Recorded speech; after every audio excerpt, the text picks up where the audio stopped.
Now, this one, it's called White Diamond. Ooh. That's another one of Kirsty Allsop's bridesmaids. Did you have a drink before you came on? It's champagne, lime cordial, big slug of Cointreau, white grape juice and egg white. Like poached egg? Oh, no, it's raw.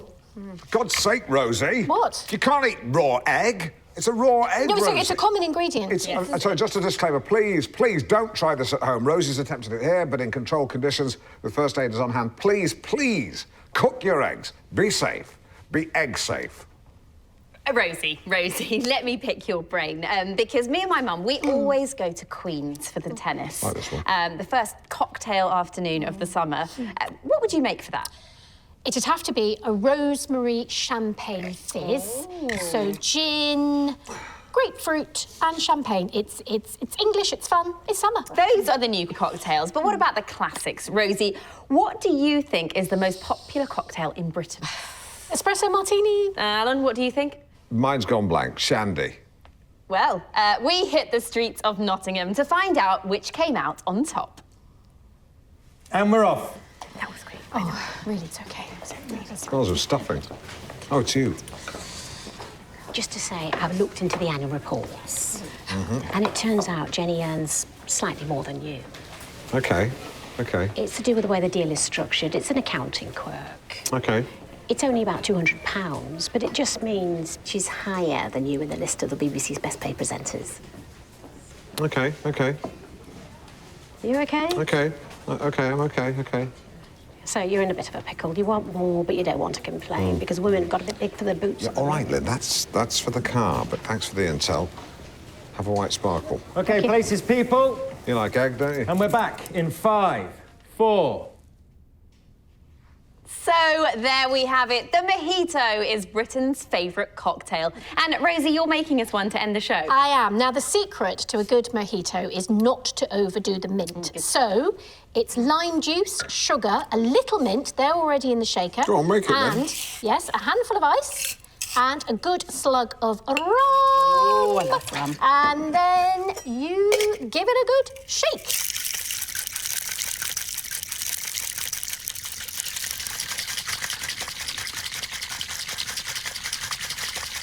Stop looking at me. Certainly gave that what for. Would you like to have a go, No, Alan? not me. I never know where to look when I do that sort of thing. It requires a certain kind of confidence that, for whatever reason, I don't have. That's why I don't play the maracas. Give it here. All right. Stiff. It's loosening. Very stiff. Have you got it? All right. OK. Take it.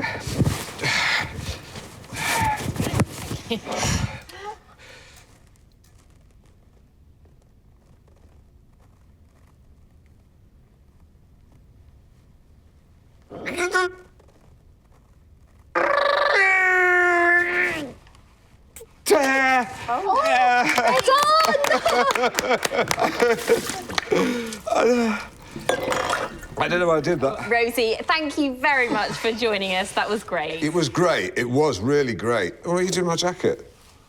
Sorry for bollocking you before about the raw egg thing. But don't do that again. Oh, and I believe Simon has an email. Simon. Father Paul, just in case anyone thinks I'm trying to lure you into breaking some sort of vow of silence by asking you a question, you can speak, can't you, Father? Well, I wouldn't be much of a spokesman if I never spoke. Catty! I like that. Why is it that monks love silence so much?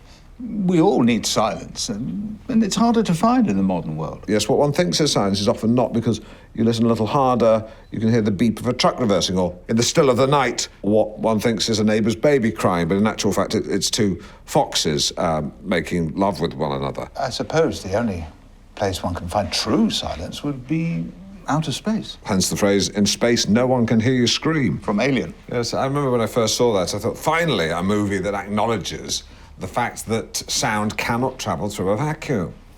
I bet you guys would love a vacuum. It'd save the brothers having to sweep the floor. There's that cattiness again. I mean, you're clearly a character. You definitely are. From a Christian perspective, silence is a way of forming a deeper bond with God. Although some young Christians use noise in much the same way that sirens of Greek mythology would lure unsuspecting sailors onto the rocks, the young Christians will sing hymns whilst banging a tambourine, and in the confusion, you end up believing in God. Well, every individual has their own way of communing with God, but that's not to say that silence is purely religious. I mean, it can work wonders for your mental well-being. Why don't we try it right now? 1 minute. Okay. The footage you're watching has been sped up. Current BBC programming guidelines prohibit on-air silences over 30 seconds in duration, except for state funerals like Diana's or Springwatch. While greater flexibility is permitted for BBC's 2 and 4, BBC One viewers are thought to benefit from content with frequent noises. There's your minute. Life as a monk begins at sunrise. As we quietly dwelt on our relationship with the Lord, it occurred to me that God, all-knowing, invisible, and all around us, is identical to high-speed Wi-Fi, which I know for a fact that they have at the monastery. I wondered what these men might have been before they found God. Could you read a man's story in his face? I believe you can. If I had to guess, I'd say this monk was quite high up in ICI. This monk also worked for ICI, but in a more junior role. I don't have any ideas about this monk. And this monk briefly joined the band D-Ream after Brian Cox left to become a scientist. I decided to stroll the grounds and soon found myself walking like a monk, hands behind my back, nodding at passers-by, a smile as my resting face. But smiling constantly starts to make your face ache. I wondered if it felt the same for Holly Willoughby. Although the Bible doesn't mention potted plants, monks absolutely love them. But when I lent a hand, I began to see a very different side to these brothers. You see, silence can be a kindness. It can show courtesy to a fellow clay pigeon shooter. But anyone who's driven home with their wife after a row at a party will know that silence can be used as a weapon. Could the monks have been doing the same? It amused me to imagine I was in an institute full of angry wives in big brown dresses. But the more they pretended not to see me, the more I wondered if it was intentional. And when a sprightly monk snatched my pot, I became convinced they were trying to break me. Perhaps they were tapping Morse code messages to each other on plant pots, like, why isn't this new man wearing brown? Let's pick on him till he either cries or cuts his hand. Now, mention our American cousins, and most people think weaponry, donuts, racism, and brown paper shopping bags with no handles. What's all that about? Oh dear, I thought you were having a stroke there. But there's much more to America than that. Time for New SA, our first regular update on the state of the states. We're joined by our very own Ruth Duggan for a segment as American as Mum's apple pie. I thought you were having and a stroke. who doesn't love Mum's apple pie? Well, sure I would. I've not met your mum, but I imagine a kind of Nanette Newman type, crimping crusts and cutting out love hearts from excess pastry to plonk on the top of the pie lid. Something like that. What about your mum's? Well, I love my mum, but I have to say she made bad pies.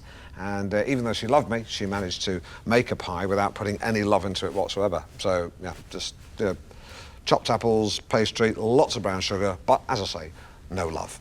But Ruth, I bet you loved your mum's apple pie. First up, police raid a house in Cleveland and find 4 dead men in a septic tank. Not the kind of story anyone likes. I do, actually. I love anything like that. Right. Absolutely delicious. Yeah, right, you mean the apple pie. And the same, though, Ruth. All the pastry turns into a fat back. Well, quite. It's been described as a truly gruesome sight. What? A vision of hell. Dismembered limbs from as many right, as... I think you've got a bit of a delay on the line. A delay on the line. Copycat. So I'll just try and soldier on as best... Sorry, I didn't quite catch that. It's all right. I was just saying the same thing as you said. I should just try and push on and assume that you can hear... Yep, go ahead, Alan. No, you go ahead. Shall you I go continue? ahead. So you I'll go try- ahead. I didn't You quite go catch- ahead. It's like trying to have a chat on a webcam with someone in the Philippines. Or bloody anywhere in the world. Yes, sorry, after you. And Ruth, stop talking. We're starting again. Nod when you get this. Now, Ruth, hello. Hello. Good. Do you like your mum's apple pie? Yes. And I believe the police have found the remains of 4 dead men in a house in Cleveland.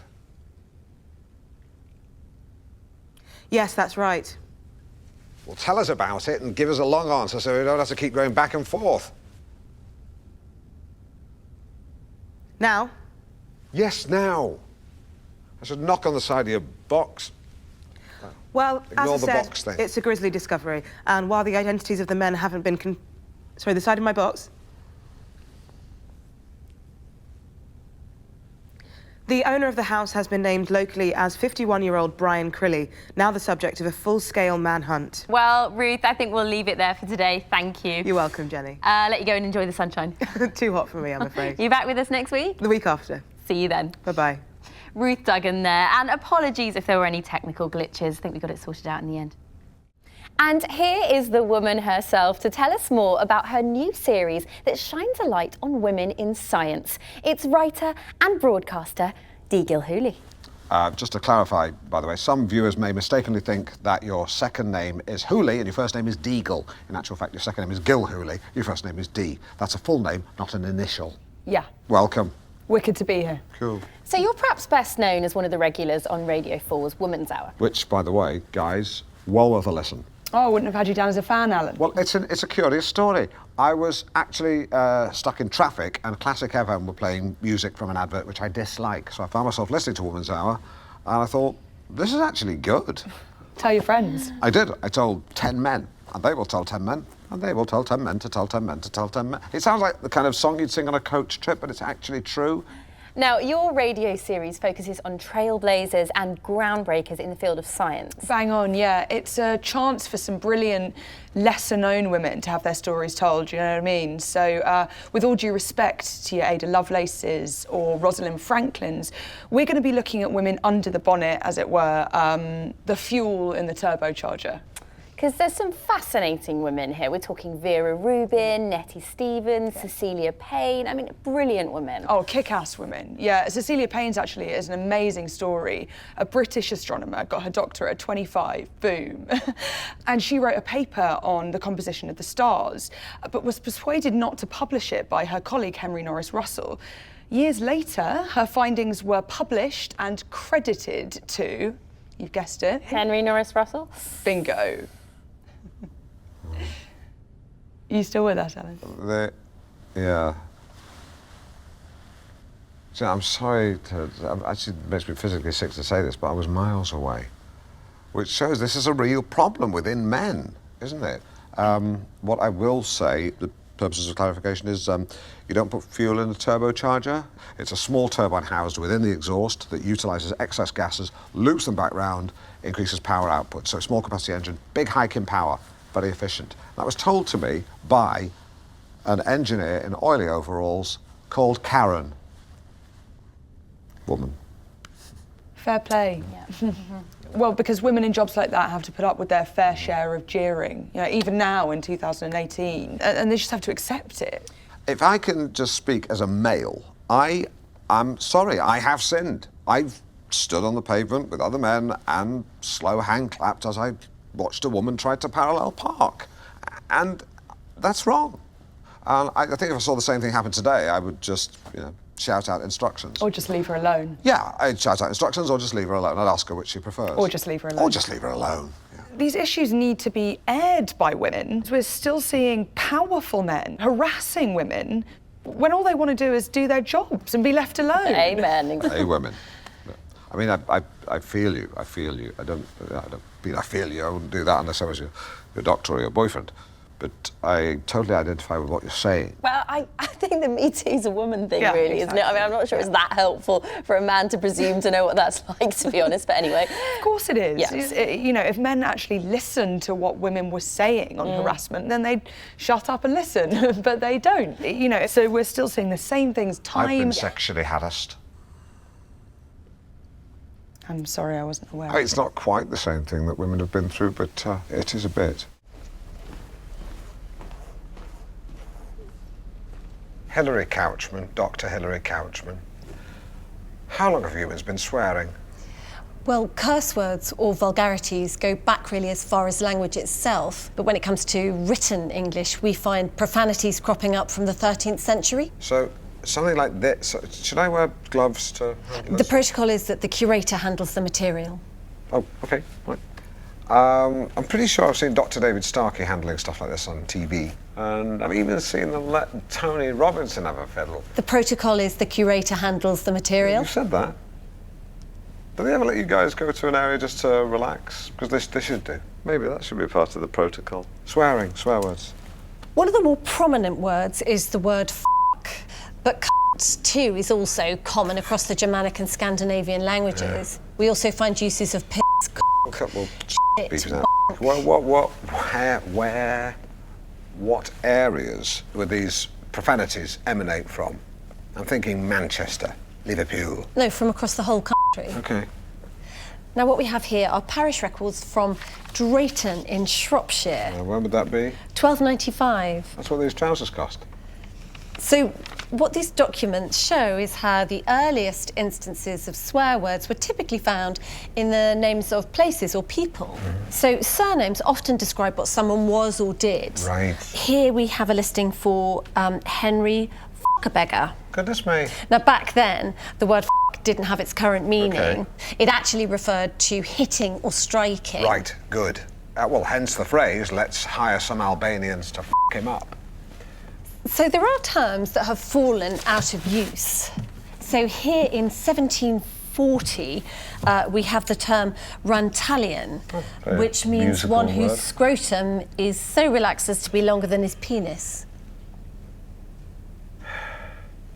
One wonders whether that's due to a truncated member or distended testes. Well, I guess it's just chicken and egg. We also find some fairly vulgar slang words for penis, such as beard splitter and arse opener, whilst fellatio was known as bagpiping. Oh, makes sense. In the 1785 book, the Classical Dictionary of the Vulgar Tongue, we find the term to huffle. Would you like to have a guess at what that means? Oh, gosh, I'll have a bash. To huffle, the act of putting my head between a lady's breasts and huffling. That's, you get the picture. No, it's another word to fillate. Right, OK. I always find it amusing when I ask people that question, what answer I'll get. Right, well, that's an interesting part of the protocol. Thank you very much, Dr. Hilary Mantell. Couchman. One who likes to squat over another... It's my surname. Right, yes, of course. But first, how many of you out there are 100 years old? More than you might think. National statistics say there are 14,000 centenarians in the UK. And that's enough to fill the Birmingham Arena. Wow. Yeah, although presumably they need a lot more toilets. The latest addition to that exclusive 100 club received her telegram from the Queen this very morning. And as her granddaughter writes, she's a big fan of this show. Aw, here's what she wrote. 20 seconds. Where's my fucking water? I made it very clear I need a glass of water after exercise, or else white saliva forms at the corners of my mouth. Whose is this? That's mine now. Careful, it's fizzy. What? And I'm delighted to say Rose Haig joins us on the line now. Rose, are you there, my love? Well, of course I'm here. Where else would I be? Rose, many congratulations. Excuse me. Congratulations. Hello?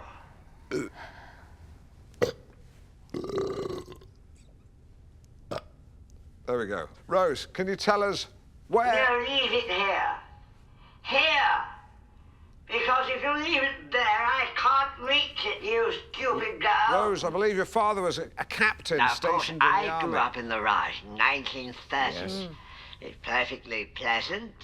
One can be rather misty-eyed. Of course, the hangover was rather botched. Mountbatten did what he could, poor old Dickie, Radcliffe. That's lovely. I was just wondering about the secret to your old age. I'm talking, young man. You Sorry. normally interrupt people when they're speaking. I've been called a young man for quite some time. Stop mumbling. Why are you staring at me? What's your name? I'm a Partridge. Your point being, we had a houseboy. Not a friend, you understand, an Right. employee. Okay. He used to run errands, and we called him Brownie. Right. Not the sharpest of fellows, but curiously, he was not an Indian. Okay. He was a Negro. And they are very different, because whilst physically stronger, they...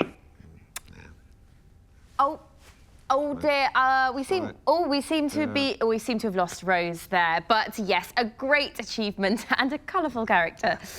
Different times, and apologies there for the wind and the racism. A baby leopard seal there called Silas. And Silas is one of the stars of Ice Pups, a new documentary following a pack of leopard seals over one Antarctic winter. Hydrogeleptonics, to use the Latin term. Yeah, I'm doing a little bit of reading, so... Someone's very keen. Yeah, well, I'm keen. I'm keen to give of my best. Here to tell us more about these mustachioed mammals is the show's creator, Alice Clunt. Welcome. Oh, it's Alice Fluck.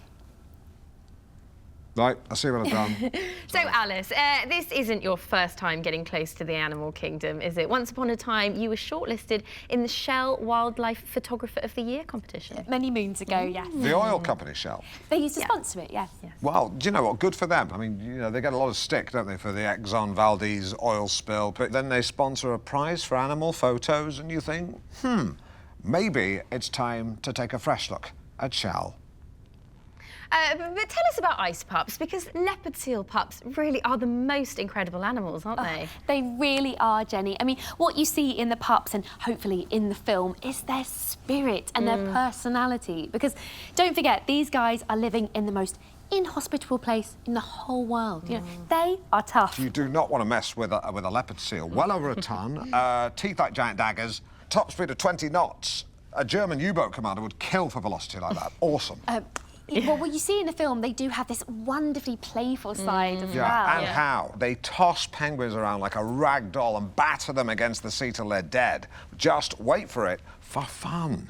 Brutal. Well, they're mischievous, certainly, and that comes from just being so intelligent. Well, the Allies trained them to deliver mines strapped to their backs to scuttle enemy craft in harbour. Boom, successful. We don't really touch on that on this film. This film is more about them in infancy and adolescence, and hopefully it's one the whole family can enjoy.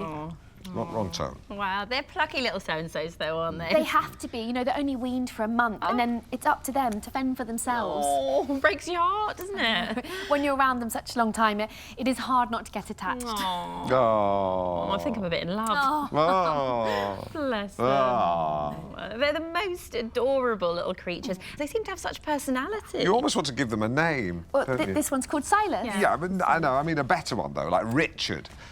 Oh, I don't know whether to eat him up or wear him. Do you know what I mean, though? I suppose Eskimos do both. Well, you find leopard seals in the Antarctic. Falklanders, then. Now, Alice, the film ends with the sound of a seal cry, and it's quite a sound, isn't it? Actually, let's hear it.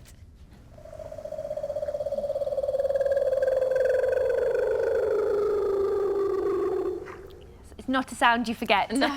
When I heard that, I had an overwhelming sense of Gary Newman. And you know the other musician I was thinking of? Don't know why. Seal.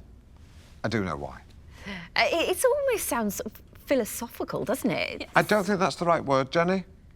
I think it's remindful. It reminded me of my granddad. Did it? Yeah. He made funny noises and he had whiskers and he liked fish. He was a smashing granddad. One of my earliest memories, actually, is him taking me to the fun fair, and me asking for a candy floss, and then eventually he gave in and got me one, and took me home, said goodbye, but left his hat. And when I ran to the bus stop, he wasn't there. And I saw he was walking up the hill. That's when I realised he'd spent his bus fare on my candy floss. Grandad Graham. Grandad. And you can see the whole of Alice's film on BBC One tomorrow night. Alice Clunt. Fluck. Fluck. Thank you very much for joining us. Imagine two things you enjoy. Great individually, but put them together and you get something quite special. Strawberries and cream. Egg and bacon. Yawning and scratching. Johnson and Johnson. Charles and Camilla. But what about drugs and sex? This is chemsex. Chemsex is a compound word. Chem derived from the word chemical and sex from the word sex or sexiness. Confined largely to the gay community, it emerged around the year 2010.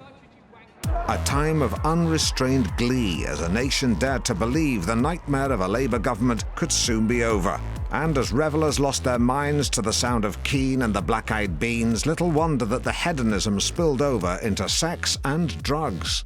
The primary drugs involved in chemsex are crystal meth, GHB, ketamine and mephedrone, a dose of which, under controlled conditions, I was about to take myself under the watchful eye of pharmacist Dr. Raj Prasan. Now, do you say MCAT or meow meow? I say mephedrone, its chemical name. Right. I like to say meow meow. You're going to administer this drug under controlled circumstances, and then I'm going to gauge its effects. You're going to play guinea pig? Right. That wasn't explained to me. I've never played that. I mean, in terms of the experiment. Oh, right. Sorry. I thought it was some sort of gay sex game. Yeah. I'm not sure a man can squeal like a guinea pig, can he? I'm just a pharmacist. Right, yeah, because you're the chem of the chemsex, yeah. So Dr. Jekyll and Mr. Hyde, you're the Dr. Chem, and Mr. Sex, we've yet to meet. I'm just a pharmacist. You said that. So, you give us the drugs.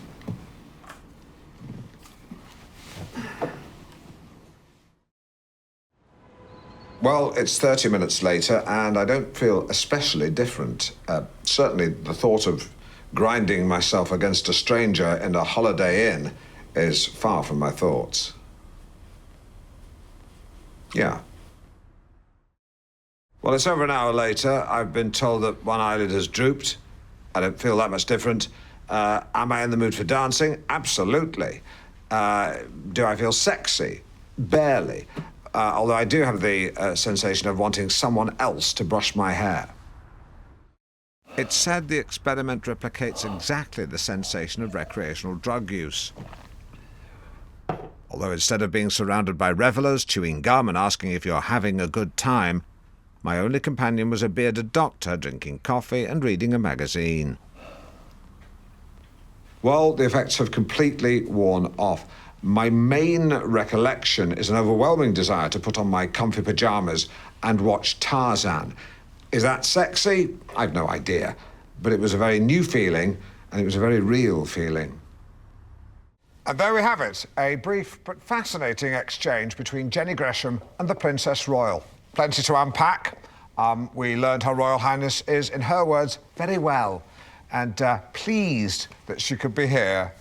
She went on to describe her duties as varied and talked about her affection for her family. Good, solid stuff. Now, though, it's time to hear from you at home, as we ask for your thoughts on what the future holds for Britain's favourite family.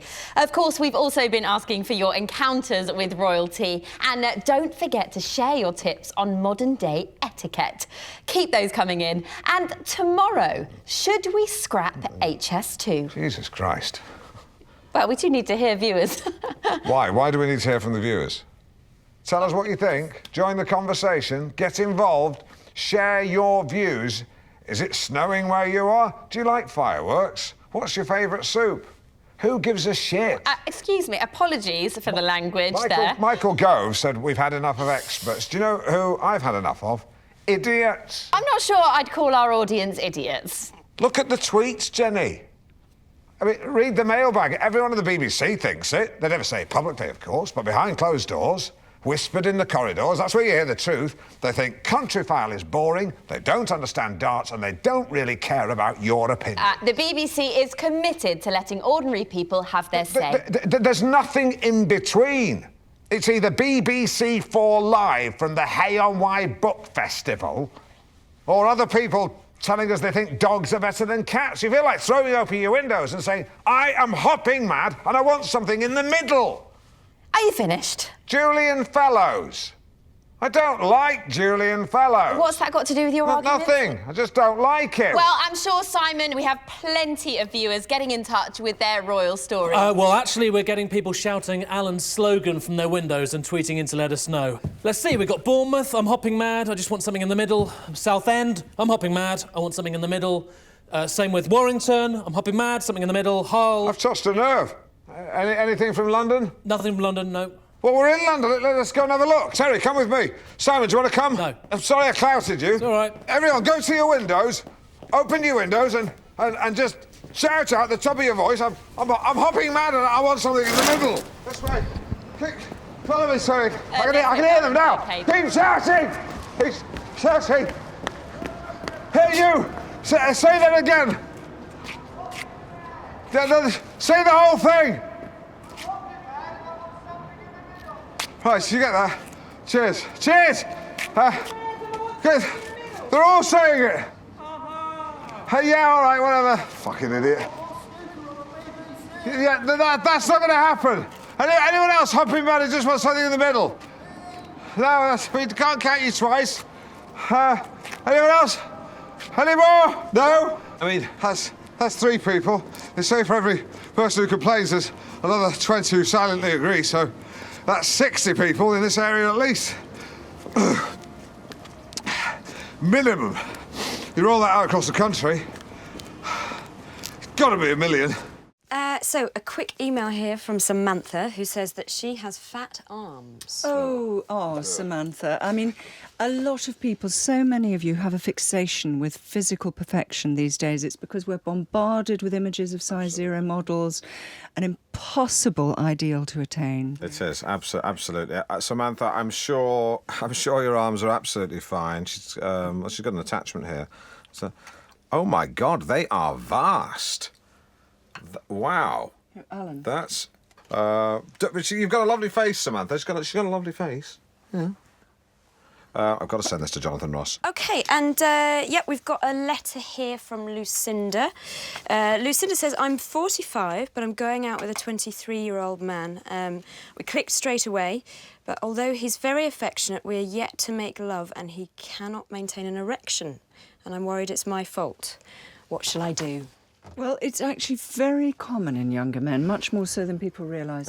Yeah. I mean, these young men look all well and good in the underpant adverts, but when they hit the hay... It's failure to launch. I like it. Zoe, come in here. What do young women make of it all these days? Well, I suppose it comes down to confidence, really, doesn't it? Because I think a younger man can be a bit too eager to please. They end up sort of at 6s and 7s. And then an older man, you know, with some experience, is perhaps a bit more at ease with himself. Yeah, and of course we're very fortunate these days. We have Viagra. Yeah, but although do not exceed the stated dose. So you've suffered from that, have you, Alan? No. Well, a lot of men have. I mean, it's nothing to be ashamed of. All right, once. But that was only because I'd already commenced foreplay when I remembered I hadn't renewed my tax disc. But once I put a quick call into the DVLA, lovemaking could begin in anger. I think it's all about making sure the conditions are right, getting the mood right, the atmosphere. Oh, sure. I mean, I'm not going to be embarrassed about this, seeing as we're trying to be, grown up about this. There have been times when I've been more rubbery than turgid. I mean, you can't just summon up tumescence like room service. Yeah, and I think it's partly down to the woman to sort of help set the mood a little, help man relax. Absolutely. Yeah, thank you. I mean, it's all about mood. Take the phone off the hook. Put on some easy listening, Carpenter's, Enya, and of course, make sure the heating's on. OK, got another email here from Paul in Swaffham on forced celebrity breeding. This one is Kylie Minogue and David Dickinson to make an Oompa Loompa. Absolutely. Minogue provides the size, Dickinson provides the requisite skin tone and expression. Let's have some Alison Moyet. So a bit of banter. Okay. Just keep it light. Yeah. Okay. Okay. Off we go. Right. Today with Eddie Shepherd and Terry Cohen. Good evening. Good morning. Yes. This is North Norfolk today. In case you're wondering if Eddie Shepherd has had his adenoids removed or has finally cut down on the fags, neither is true. You're listening to Alan Partridge. Eddie's adenoids continue to block the vast majority of his nasal passages, and he continues to smoke like a gangster in a 1940s film, who even the other gangsters think, smokes to excess, and tell him so. And Alan's in for Eddie all week. It's great to have you with us, Alan. Pleasure to be here. Very welcome. Thank you. And thank you. I'm very happy to be on the show. I listen to it every morning. Oh, do you? In Cafe Nero, yes. By default. I mean, they pipe it in. So right. You provide the soundtrack while I chomp on my egg panini with extra egg. An extra egg. Sounds delicious. It is. It's 7:01. Very nearly. And it's time for a review of today's papers with Alan. Right you are. So I have got some big tits for you. Tits, tits bits. Doubling tit bits. Freudian slip there. Oh dear, sorry about that. I don't know what all the fuss is about, really. I mean, they're just pointed sacks of fat on the upper torso of a woman, for goodness sakes. What's the big deal, people? I mean, we've all got our favourite, gland. Mine happens to be the mammary. The Independent leads with government in secret spending cuts. That's yesterday's paper you got there, Alan. Right, I've read all yesterday's papers. What am I going to do? And now traffic and travel. We haven't got that in yet. We haven't got traffic and travel. That's fine. The roads today are fairly normal. I'm being told that there are potentially going to be some hold-ups. Nothing major, nothing that I can be specific about at this stage, but generally be vigilant, drive in a normal way, and stay tuned for more traffic updates. I hope that is helpful. The police also say to be careful if the roads are icy, but they're not suggesting they are at the moment, though they may be. Just keep your eye. Just drive sensibly, for Christ's sakes. 7:03. Okay, that was Funky Gibbon by The Goodies to show that we are not averse to a little bit of anarchy here, having it large with my crew. No, seriously, it's great to have you all here. Please say hello. Hello. But no, it's a bit of a jam in here, but I'm sure we're breaching all manner of fire regs, but who gives a flip? I'm joined by a bevy of teenagers from North Walsham Comp who have taken their campaign to save the school playing fields and dumped it on the doorstep of the PM. I'm liking it a lot. Okay, listening to Ow! Okay, here's the class clown. Who's the class clown? All right, give me some skin. Excellent. No, it's absolutely fine. I mean, no, we had a class clown. His name was Brian Golding, a real live wire, a real nutcase. Took his own life a few years ago, which is kind of sad. But a real character, yeah. Anyway, by the way, if anyone wants any Annie Lennox cassettes, I'm good for it. What am I talking about? You're Robbie Williams, right? Who? So anyway, Lisa, to you now. Tell us about the campaign, because a lot of kids get in the neck from some of the squares out there, but you guys are pretty diff. Well, we all got a letter during Christmas and we was told that the playing fields are going to be sold. OK, well, so just going to stop you there. I had an email from Norwich Fire Service saying a couple of you need to leave because we're over the limit here, or face criminal proceedings, so I need a couple of volunteers. Me? Yeah, great. OK, you too. Absolutely, thanks. Thank you very much. OK, that's Can that I go dealt too? with. Yeah, sure. Yeah, OK, fine. Right. Watch yourself. That's that dealt with. OK, thank you. Bye. I've got to say, right behind your campaign, though, I really... No, you can't. That's enough, love. It's I'm a big fan of, playing fields in general, playing fields, or even if it's just, green belt land in general. I was a green belt. Black belt could kick your ass any day. Okay, right. Well, no. I mean, no. I'm talking about the countryside. You know, unlike you guys, like to kick back, get a bunch of CDs, chuck them in a hold-all, oomph in the car, bang, countryside. All right, who did that? Is that you? Yep. What's that supposed to mean? That you shag sheep. No, that's no need for that, mate. Sorry. That's all right. That's cool. That's cool. Didn't mean to insult your girlfriend. Yeah, my girlfriend's not a sheep, you wally. She's Marv. Yeah, shut up, Marv. You dick, calling me a sheep shagger. You are one. You think I'm a sheep shagger? Don't know, mate. Yeah, what about? I think maybe you're a sheep shagger. Yeah, you're the one that keeps going on about it. You probably keep sheep magazines under your bed. Yeah. Yeah, probably keep pictures of sheep lying on their back in a pen, with the knickers off. Yeah, you're the sheep shagger. Yeah, bet you kiss them, lie them down on the back, kiss them tenderly, stick your tongue in the mouth, swirl it round. Yeah, No. play with the teats. Get behind it, strum them like a guitar. Yeah. Grab fistfuls of fur, grab its horns like a bike, like a drop handlebars in a racer. A grifter would be more of a yak, yeah. And then you hold them afterwards and say, "You mean the world to me," spooning them with your hot balls pushed up against its woolly back. That's probably for me. Oh, I'm really scared. I am a bit. Hello, Craig. Okay, yeah, I'll be in a minute. Yeah, okay.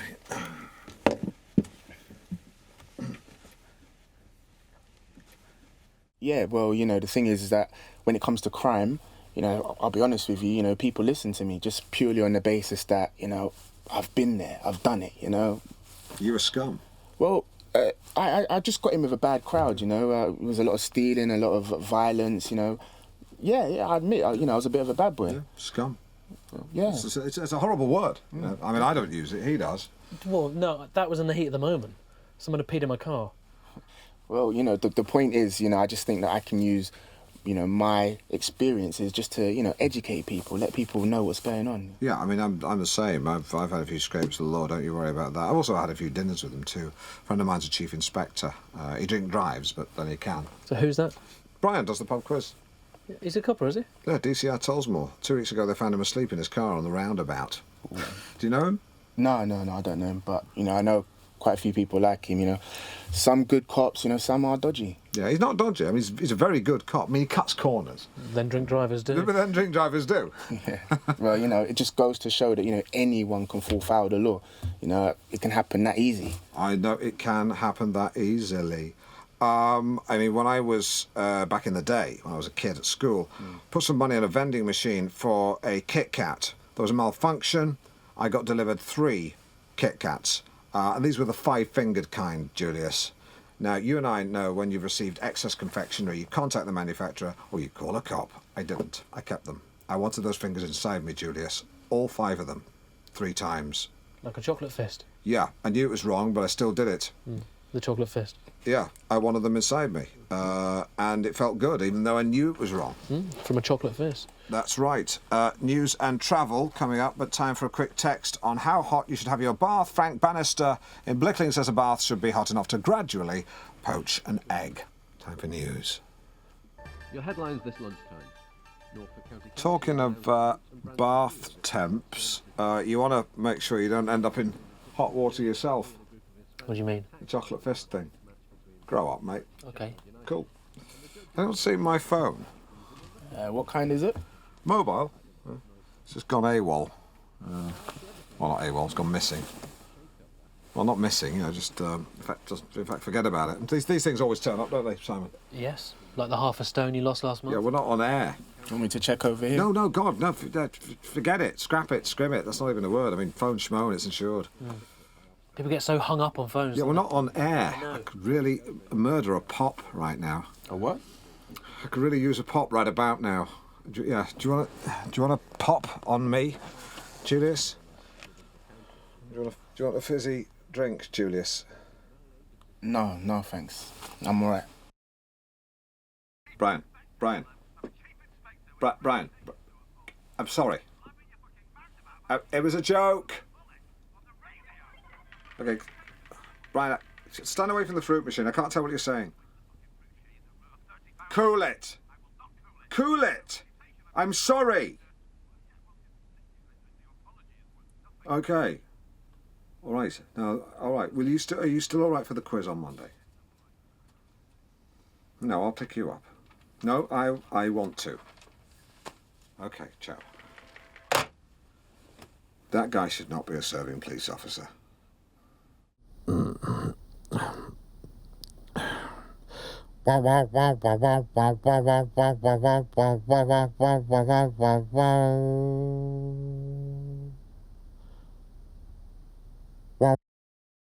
You're listening to Alan Partridge. Alan's Balanced Debate.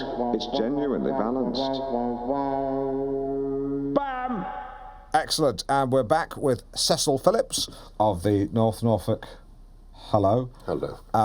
Joined, in the interest of impartiality, on my left by none other than Simon Denton. Simon, I believe your girlfriend is a vegetarian. Yes. Great. Well, Simon will be replacing his jester hat with a protester hat, which often, frequently, a jester's hat. Simon Denton, you oppose fox hunting. Why? Just think it's cruel to the foxes. Cecil Phillips, you and your mates just go around beating up wildlife for kicks. No, well, foxes can be pretty unpleasant. I think we have a very romanticised idea of foxes. If you'd ever been in a chicken coop after a fox attack... Yes, Simon Denton, foxes, they're thieving bastards. If a fox was a human being, it'd be David Starkey, a real git of a guy. They always talk about the inside of a chicken coop, but foxes are animals at the end of the day. They're not evil, they're just looking for food. They just Philip, you portray these little red dogs. No, they're not dogs. Little red dogs. They're just trying to put a chicken dinner on the table for the cubs. Chickens are a farmer's livelihood. Precisely. Simon Denton, he's saying foxes are screwing the farmers, and meanwhile they're being defended by soap dodging, meat dodging, job dodgers. No, I did not say that, no. He didn't say that. He's saying, whoa, you're putting words in my mouth big time. Back off. No, I'm saying fox numbers need to be controlled. Answer him. Yeah. I just think there's an arrogance about it all. Yeah, so Cecil, he looks at you guys in your red tunics and your tight white tights. Jodhpurs. And you just look like bloody pillars. Look, I won't deny that our pageantry we take seriously, but you can't just turn up in jeans. Hey, that's a good point. It's not like some teenage pursuit like Laser Quest. You can't just turn up in... Well, hang on a second. Laser Quest is not a teenage pursuit. I quest with a round tabler who served in Northern Ireland. Sometimes he gets flashbacks. I have to talk him down over a milkshake. It's different. If society ever breaks down, you may well regret not having been to Laser Quest, because the people who can't stand you go a lot. I'm sure we'll cope. Well, I think you'd be overrun by sheer weight of numbers. Exactly. If the working classes all rise up as one, then you are done for, mate. Yeah, you're a communist. We have horses. Yeah, horses... I'm sorry, in an inner-city war zone will be all but useless. End up roasting on a spit in the middle of the precinct. Yeah, in some sort of post-apocalyptic vision of hell. Yeah, where the hunter becomes the hunted. You can run, but you can't hide. Sure, you ditch your red tunic and don a hoodie, and you blend in for a while. But then some local grabs you and says, "All right, mate." Yeah, and you say, "Yeah, spiffing. Oh, wagwan." But the game's up. By nightfall, you and Leopold are swinging from a lamppost, your bugle stuck up your backside. So the last gases escaping from your body make a bleakly comic noise. And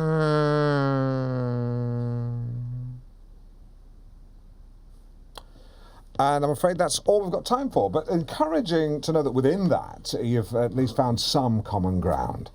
Cecil, your dream dinner party guests. That was Berlin with Take My Breath Away, which I'm dedicating to my partner Angela, who's got asthma. I'll tell you what takes my breath away, the number of calls and texts we've had about Jasper. It's not been like this since we had the chat about Ramadan. Although on our message board, a few people have let themselves down with some pretty ugly vitriol. There's a surprise. Yeah, I won't go into detail, but lots of Fs, smattering of effing Cs, some D-heads, and various T's, and a couple of S for brains. OK. Right. Time once again for... Shut up! Time once again... 1,000 apologies. ...for our local hero of the week. Sponsored by Benson and Hedges. And you'll remember last week it went to Andy Deacon, a father of three who was on a school roof retrieving a football and found the body of a cat, which he returned to its owner very thoughtfully in a silk-lined shoebox. Once again, you've been calling with your tales of public spirit, heroism and daring do. I'm sure it's what Alexander Graham Bell had in mind when he invented the telephone. Good humour. Every week, I do sometimes we think that ask we you, set too much our listeners, store in to hearing put as many forward someone opinions as in possible. your life as Andrew who Neil, you feel is worthy of the once said title to me, hero. Opinions are like It doesn't have to be bottoms. hero in the Everyone, traditional sense, has one, and if i.e. they a had soldier any in Iraq, sense, they but would someone keep that them you hidden. feel has gone out of the It's not way Twitter to do or something online for someone polls or else. corporate That's what focus we're looking groups. for. It really It does, is that make simple. one crave a little bit of silence. Unbelievable. Hello, June. Hello? It's Alan Partridge from North Norfolk Digital's Local Hero. Sponsored by Benson & Hedges. Who was that? Your friend Maggie tells us that you've been recently knitting some luminous bibs for the car park attendants at your office. Oh, I did, yeah. Well, I'm pleased to say that you've been named as this week's Local Hero. You? Ah, a hero. Who was that? By way of a prize, you should be able to see a man outside dressed as a clown with £100 cash in his pocket. Oh. Is he smoking a cigarette? He might be. Simon, who'd be your local hero? Probably my newsagent. At the end of the day, each day, he gives away all the leftover sandwiches to homeless people. That's a hero. He's a hero. He's a hero. What about you, Jasper? Oh, no, I couldn't possibly comment. Oh, go on. Well, I'll tell you who I wouldn't nominate. No, we can all do that. Hitler. Tell us who you would nominate. Well, I've always admired... Not someone who works in the media or London. Yeah, God forbid. Making one of them a hero would be like Don't making... do one of those. Just tell us who's your hero. Well, there was a history teacher at my school, Mr. Rigg. No, So he'd be that's... my... Sorry. No, you were saying. No, please, do go on, I insist. Just he'd be... he didn't have to take me under his wing, and he did. And he was very kind to me when I was vulnerable, and I miss him. I don't mind saying that. You should talk more like that, because when you did, you can see in your face that deep down you're a cracking fella. Hmm? Thank you. Forget about it. Forget about it. Love that. OK, time for some music. Here's a chap who's permanently high while his mates sell blubber for cash. It's Bob Marley and the Wailers. In the absence of our regular news team, the news read by Alan Partridge. A body believed to be that of missing teacher Alan Weybridge has been found in Thetford Woodland by a man walking his dog. He finds a lot of bodies, this guy walking his dog. If I was the police, I'd be wanting to talk to Rex and his mysterious owner. And Norwich residents have expressed dismay after the newly opened library was vandalised by youths. If you ask me, that's Banksy's fault. So thanks, Banksy. Thanksy. Easy. And a quick announcement from the team here at North Norfolk Digital. Today sees the launch of new guidelines for on-air conduct following the temporary suspension of the disc jockey Alan Partridge. What about Banksy? I mean, you know, it starts with a picture of a couple of coppers having a kiss, which makes you think about society. But it ends with the grotesque spectacle of a big willy daubed on the side of our motorway footbridge. That's the news. The robot time is 15:30. I'm Alan Partridge, in for Dave Clifton. Drive time. Come on, Norfolk. Let's go home. Let's hear where you enjoy a coffee sponsored by Costa. Leonard in Yaxham. I have a black coffee on the way to school. How old are you? 5. OK, does Mummy know you do this? Your mummy or my mummy? Your Mummy, obviously. Where's Sidekick Simon? He's gone to work at a website that aggregates content. Absolutely meaningless. Are you sad or happy? Happy. Thanks for your call. Percy in Deptford. I like to sit outside my ex-wife's house. Hello? North Norfolk Digital. Okay, North Norfolk's best music mix. The phone system's down. I can't get any callers. Hello? Anyone? The brain of Carol Vorderman, the body of Carol Vorderman, the face of Julia Bradbury, hands, Nanette Newman. Legs, Jessica Ennis. Backside of a Strictly Come Dancer. Stitch it all together, and Bob's your uncle. You could call it Bob. Jotted down traffic lights. And I'm going to stick my neck out here and say that I think that amber is obsolete. Because it stems from a period where... Today's Celebrity Big Head did that. Edmonds again. Or did I? Was it Hanniford? I don't know why I'm asking you. I'm not actually sure if anyone's listening. Could be talking to myself. Malky's story. I sold my wee boy's toys to pay for drugs. Malky flogged Lego for ½ a piece. Skaggs his poison. Janie's story. I live rough on the streets of Norwich. Janie used to be a teacher. Now she's a bum with booze in her veins. Tristram's story. I started taking coke when I first became a hedge fund manager. Tristram missed out on his bonus last year. His dreams of a bigger house in tatters. Thank you, Alan. Thank you, Alan. Thanks, Al, for putting your hands across Norfolk. Bananas and cream. I can't beat it. OK, you're listening to Mid-Morning Matters. Today we're raising £3,000 or £3,000 for Norwich-based charity Addiction Action. Got some banana in my mouth. Swallow. OK, Simon, what's the tot up? Yeah, well, we're looking good. We are already at 610 English pounds. Put that in context for any listening addicts. Yep, that is roughly 150 pints of lager or 8 grams of coke. And in terms of heroin? Just checking, I've asked one of the cleaners. The Scottish guy? Yeah. Yeah, good. And hey, what a great bunch of listeners. I mean, I think I stepped on a hornet's nest last year when I suggested Norwich was ready for a Blacktown crier, but you cannot fault their generosity. OK, online now we have an addict who wishes to remain anonymous, so we've disguised their voice. Hello, caller. What's your story? I'm addicted to gambling. The sound guy said it'd be fine. I'm up to my eyes in debt. My marriage is in bits. I've lost my job selling wool in the market. Sorry, I'm getting quite emotional. It's all right, mate. Take your time. So your wife had left you? My husband. I'm a woman. Of course. Sorry. Yes, of course. Men don't sell wool. Listen, love, I think we're going to have to cut this short. The voice distorter's bending your gender. It's also making you sound like a villain from a faraway galaxy. Could you simply say, soon your planet will be mine? Soon your planet will be mine. Yeah, I think we're going to have to leave it there. OK. Wait till he's right behind your shoulder, and then, feign fear if it helps. And then if you feel the back of your arm, just the little knobbly bone there, if he's right up behind you, just into his ribs, into his ribs, and then bang, back of the hand and bust his nose.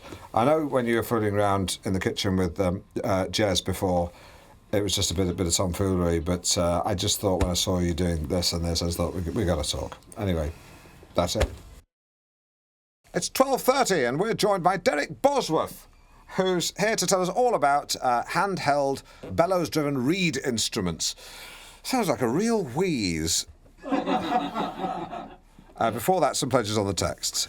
We do have some pledges. Jed from Ipswich says he has a 10-year-old Mondeo 1.8. He wants 500 quid and will give 50 to the appeal. OK, Phil in Glanford says, leave Porsche drivers with red faces with my tweaked VW Golf. Reluctant sale due to baby. He wants 10 grand cash with 60 for charity. And one here from Dennis in Feltwell. 2012 Lexus GS. First to see will buy, no time wasters. Right, and what's the donation? I don't think he said. OK. Time for the weather. Weather update. They're taking the piss. And now on North Norfolk Digital, Partridge Playhouse presents A Chill Breeze or A Glowering Glassblower, This Way Comes. Britain's cows have started lying down in different directions, causing rural panic. The government appeals for calm, but maverick scientist Jim Hannigan suspects foul play. Professor Hannigan? Professor Hannigan? Yes? Are you esteemed Professor Hannigan? Last time I checked my lanyard. That's Hannigan, sharp as a tack. This is of the utmost secrecy. If the scientific community knew I was even approaching the man they'd ostracized, how can I be sure it's you? You'll notice I shook your hand quite badly. Of course. You're missing fingers. What's happened to his fingers? Hannigan's fingers are based on a guy I knew used to work the engine crane at Longbridge, and they're supposed to wear gauntlets. But London cocktail party with the cream of the world's scientific minds. Yet one still can't get a decent glass of wine. John Glyndebourne, yeah. Whatever happened to him? He got caught having a bubble bath with a boy in the 90s, and so his confidence has taken a bit of a knock. But he's still very good, and his rate's gone through the floor. Hello, Hannigan. Professor Jim Kelvin Hannigan, if you don't mind. So you're playing Hannigan? Yeah. I mean, a few actors read for the part. A guy called Mark Rylance. Yes. Yeah, he was spectacularly good, but he wasn't Hannigan. Professor Hawking is driving over to us now. In the end, I got the part. Good evening, Mr. Dooley. Oh, hello, Professor Hawking. You know your waistline is like the universe. How do you mean? It's ever expanding. You know the universe is ever expanding. Yeah. Yeah. I don't have to stand for this. I'm going over there. Nice one, Hawks. Sometimes I wish I was disabled but clever with a robot voice.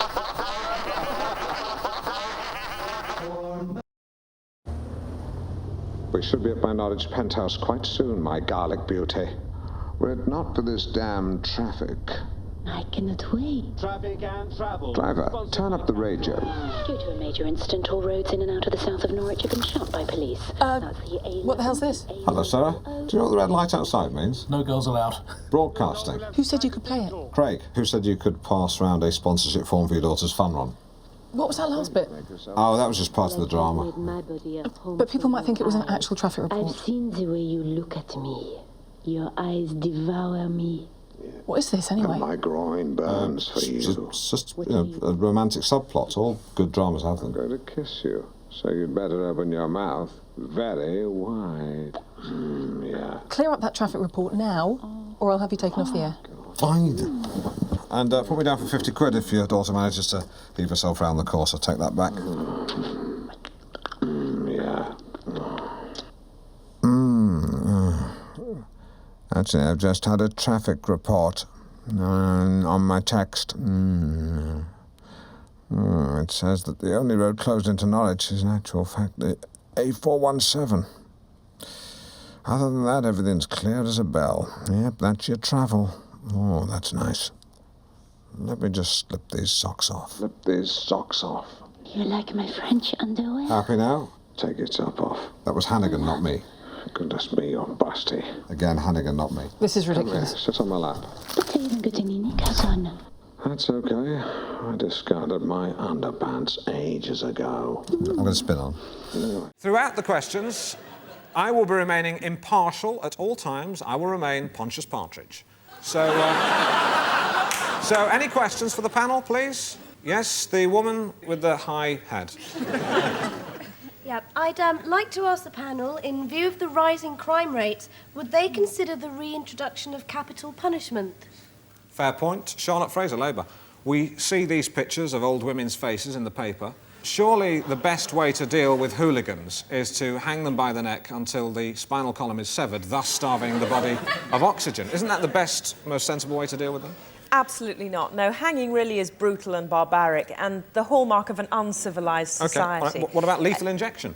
Gas chamber, No, electric chair, you know, with spoil for choice. That's not really the point, Alan. I mean, all the indications... Firing squad? The head slap? The head slap? Sorry, please don't do that, Lieutenant Colonel Kojak Slaphead III. There's no evidence to show that capital punishment would reduce the crime statistics. Well, it'd reduce it by one, wouldn't it? Adrian Finch, capital punishment. There's a gibbet. Will you pull the lever? Well, whether I pull the lever or not is not the question. Yes, it is.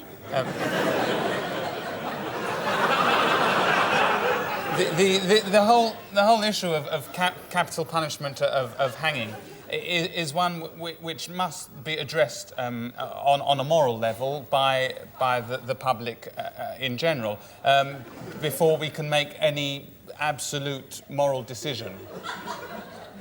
Good point. Very good point. Very good point. You see, Charlotte Fraser, it's not simply yes or no. Ronnie Biggs, it's not yes or no, is it?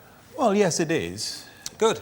No, I'm disagreeing with you. It is a yes or no question. Great. No one really cares. I mean, look, yeah. yes, no, maybe. You know, it's not life or death. Well, yes, it is. Yes, but it's boring. Right. OK, well, the phone lines are open. We have a call. David Silk from Leeds. David, you there? Yes, I am. Are you wearing any silk? No, I'm naked.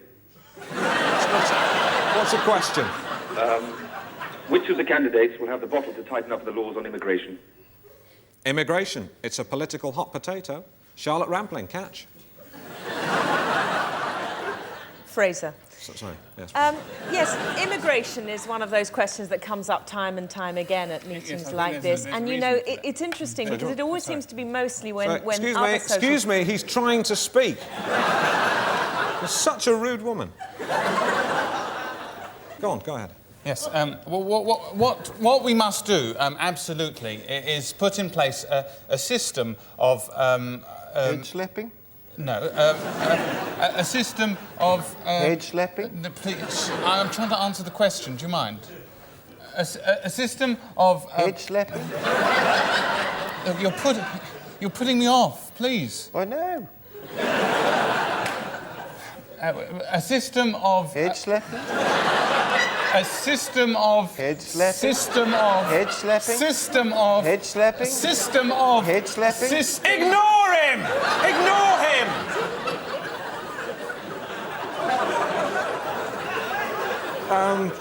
Charlotte... No, it's gone. Fraser. Fraser, right. Do you want to talk about, I don't know, women or something? I nearly forgot. Knowing me, Alan Partridge, knowing you, Daniela Forrest. Aha. Aha. Oh! Well, that's the sexiest aha I think I've ever had. Actually, I just forgot. I normally kiss my guests when they first come on. It's just a thing I do. And not the men, I give them a firm handshake. But can we do that? Just do the kiss quickly? Oh, sure. Where do you want to kiss me, Alan? Peachy cheek or little round mouth? Little round mouth. Come on, then. Right. You going to kneel down? Yes. Right down. Yes.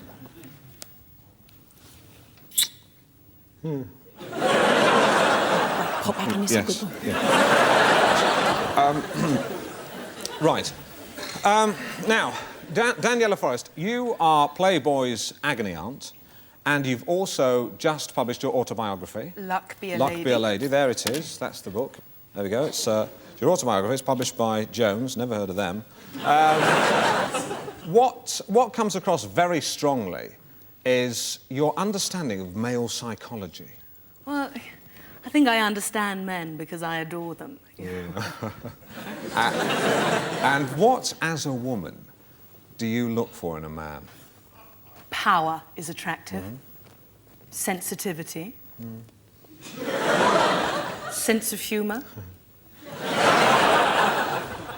I like a man who knows who he is. I'm Alan Partridge. Carry on.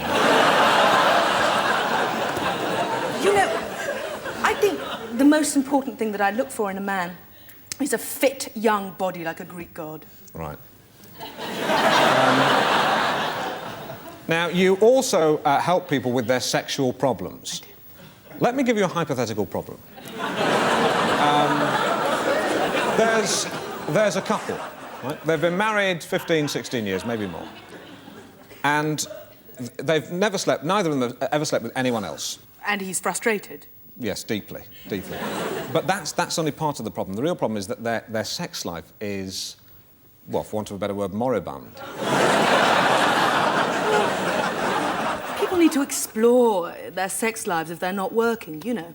If it's not working in the bedroom, bring it into the living room or the kitchen. Yeah, well, they tried that, but the dog just wanted it. It was very off-putting. I mean, you see, some people, they find it very sexy to be watched. Not by the dog. I mean... Montgomery was frightened. He was just barking.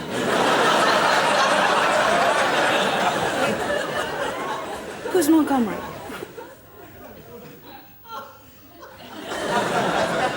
The man who masterminded the Battle of El Alamein. And the name of this hypothetical dog. Have you got a dog, Alan? Yes. And what's his name? Rommel. We're going to have a bit of fun now because, Tony, you are going to hypnotise me. That's right, Alan, yes. OK, well, this may take a few minutes, so don't worry if it takes some time. 4, 3, 2, 1. Ladies and gentlemen, Alan Partridge is now totally hypnotised, totally in my control. Is that not so, Alan? Yes. Let's just put that to the test, shall we? Alan, when I say the word owl, I want you to be that owl you mentioned a moment ago, emitting a pellet and feeling very happy with yourself. Owl. Ooh.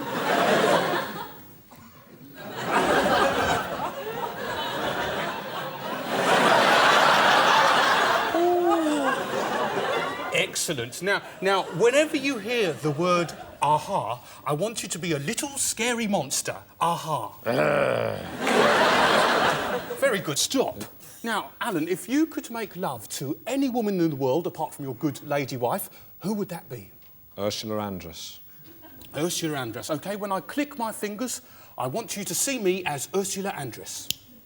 Oh, Ursula, I've always wanted to meet you. I can't believe it's you. I like the bikini. Very nice. I love all your films. I've got all of them, from Dr. No right through to all the others. Enough of this, Alan. Is there somewhere we can go where we can make mad, passionate love?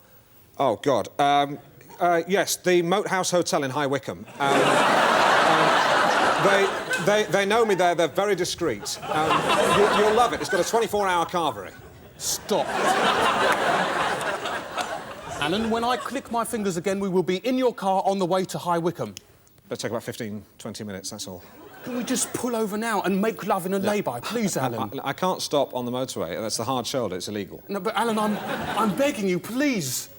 Ursula, it's an offence to stop on the hard shoulder unless there's a malfunction with the car. Look, Alan, I'm taking my top off, please.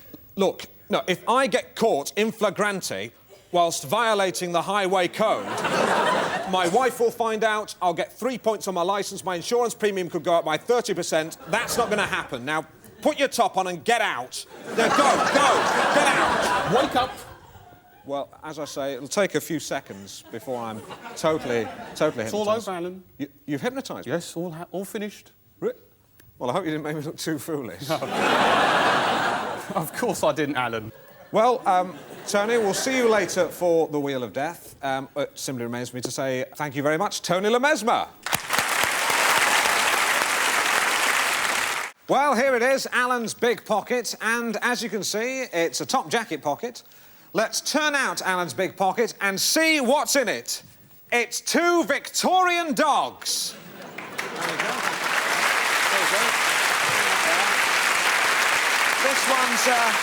This one's Sherlock Holmes, this one's Queen Victoria. Now, Gina, when I was on the phone to your manager in Los Angeles, he happened to mention that you loved collecting Victorian dogs. Voila, 2 Victorian dogs, courtesy of Alan Partridge. Victorian dolls. What? I collect Victorian dolls. Not Victorian dogs? Well, what are Victorian dogs? I have no idea. We thought it'd be something like this. Listen, why don't you take them with you in the car to Earl's Court? See if you like them, and if you don't, you know, just let them out near the railway. I can't do that. All right, OK, we'll do it.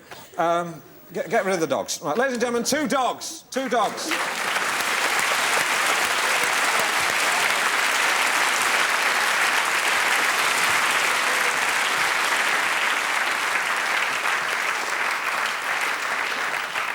I'm so sorry, Alec. I mean, it was a lovely thought. And do you do Alec's big pocket every week? Alan's big pocket. It's like some kind of a catchphrase, I guess, as if people stop you in the street and say, "Hey, Alec, you want to sign my pocket?" I'm sorry? Yes, people do stop me in the street. Yes, they stop me and ask for my autograph. And do you know what I do? What? I do. To save time, you'll like this, I have this. It's a stamp with my autograph on it. Yeah. And basically what I do is they give me a card, something like this, and I simply take the card and I just stamp my signature on like that. See?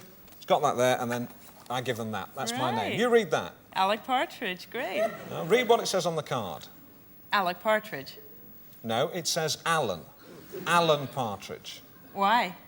Because that's my name. Oh, my God. I'm so sorry. It's okay. So it's embarrassing. Okay. It's all right.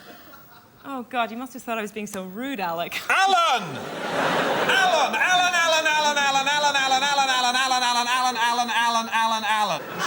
My name is Alan Partridge. That's who I am. There. Alan Partridge. There are no excuses. It's the wrong way up. Right. There. Fine. Grow up! Thank you. Cirque des Clowns, yeah.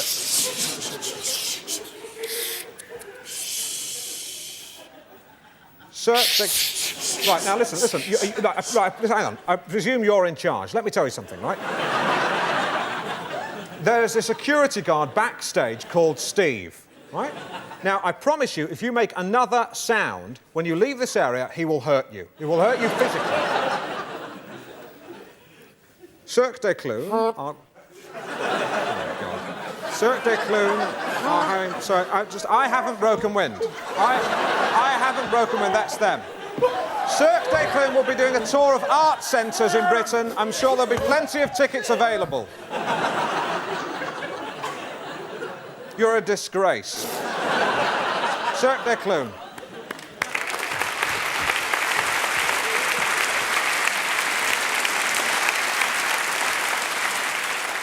Sanity. What are you doing there? What are you doing? You get out! Why is he still here? Can someone remove this clown, please? Where's Steve? Is it... He's backstage. No, he'll get him after. We'll get him after.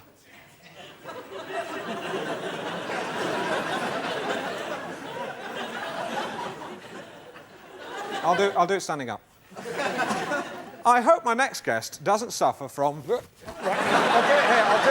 I'll do it here. I hope my next guest doesn't suffer from vertigo, because she's at the height of her profession.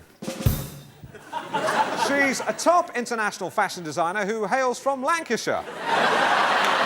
Let me just say, you look stupid, not me. Right, I'll do it on three. She's a top international fashion designer from Lancashire in the north of England. No, right, no, I'm sorry, I can't... Sorry. Nina, can you... Yes, Alan? Can you get rid of him, please? Alors, Toto, mon ami, vaut mieux pas. Il est un peu nul et pas tellement expérimenté pour s'en tirer face à quelqu'un de ton niveau. Ah bon, je savais pas, désolé, hein. Ah oui, merci. There he goes. There he goes.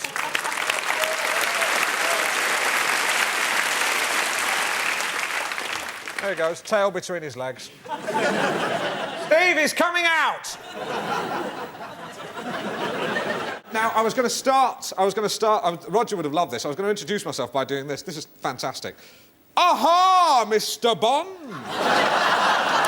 I've been expecting you, which I had. Would have been fantastic. What's that? That's a nipple. Now... What? It's a nipple. From the man with the golden gun, it's a third nipple. The Scaramanga had 3 nipples. That's a gold finger. Sean Connery was Goldfinger. Well done, that was a trick object. Well done. Sean Connery was a better Bond anyway. Well, interesting you take that position, the Scottish position. I mean, in the whole, in the whole Roger versus Sean debate that's been raging for the last 20 years, I have to say I'm firmly in the Roger camp. I believe no one could sort of wear a safari suit with the same degree of casuality. It's a complete shambles. You're putting a brave face on it, but he's not here. You tell the viewers... Keith Hunt, let me stop you in your tracks there, Keith Hunt. You can eat your hat now because, ladies and gentlemen, I can confirm Roger Moore is on the show. We're having him on the show right now. Where is he? Live by telephone link-up from the car on a mobile phone. Hello, Roger. Hello, Roger. Hello, Alan. Oh, joy. Oh, Roger Moore. Knowing me, Alan Partridge, knowing you, Roger Moore. Aha. Roger, no? All right, listen, I'm going to cut straight to a key question, Roger. We don't have much time. A hypothetical fist fight takes place between Simon Templar, the Saint, and Roger Moore, James Bond, 007. Who wins? Any thoughts on that, Roger? Roger? Roger? Roger? Roger!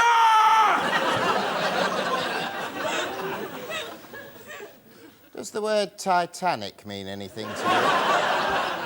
Oh, yeah, people go on about Titanic, Titanic. Let me tell you something about the Titanic. People forget that on the Titanic's maiden voyage, there were over 1,000 miles of uneventful, very pleasurable cruising before it hit the iceberg. Anyway, we had him on the show. He was on the show. That doesn't count. Face it, mate, he's Roger the Dodger. Am I right? You're wrong! All right, point taken. Point taken. But let's... No, we can still rescue it. Let's turn the situation around. Let's call this section of the show Right to Reply with Alan Partridge. If you've got any criticisms, let me hear them. I can deal with them. Criticisms? Yeah. A horse takes a dump on your show. No manners, but what a critic. You know, you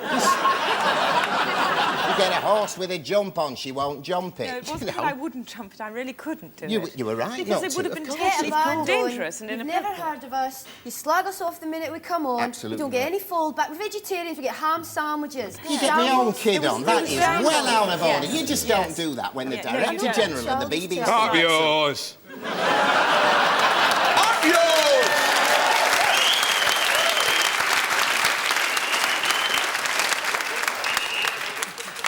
You can't say that. Kiss my arse!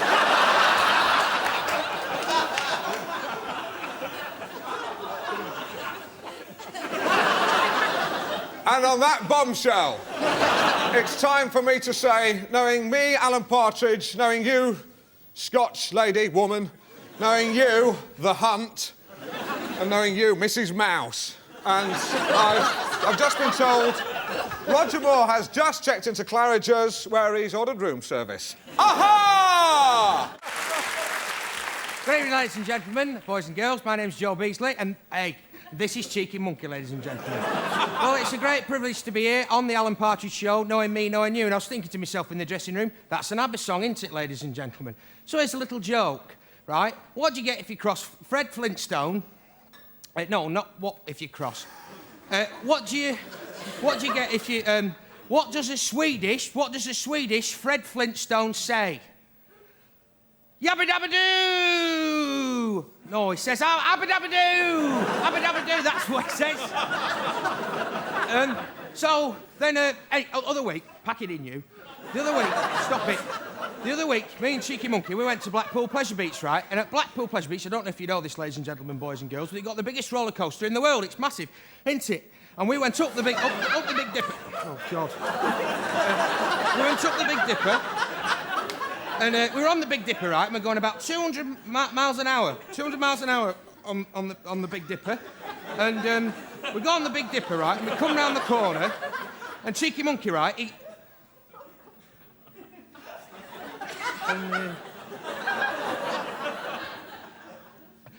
We're on the Big Dipper, right? No. Oh, you cheeky monkey. He's made me forget. It's his fault, ladies and gentlemen. He's made me forget. He's always doing that, ladies, and made me forget the joke there. Cheeky monkey. Cheeky monkey. Ladies and gentlemen, Joe Beasley and Cheeky Monkey! Thank you. Well done.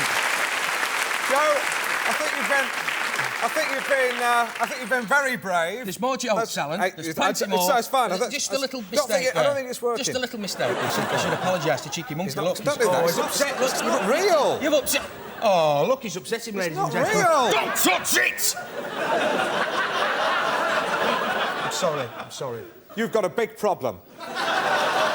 If you've got any sense of dignity, your act is really poor. If you've got any sense of dignity, you'll leave the stage. I'll make sure you get a round of applause. Now, come on, quick while you're ahead. Come on. Ladies and gentlemen, the wonderful Joe Beasley and Cheeky Monkey. Yeah. So, I'm confused. I've got to ask a couple of questions. This man here, what's this round his midriff? It's a blood bag. What if it bursts? Well, you mop it up. What with? With the eye patch. It's not a problem. I mean, what if your nose bleeds? You know, what if your arm bursts?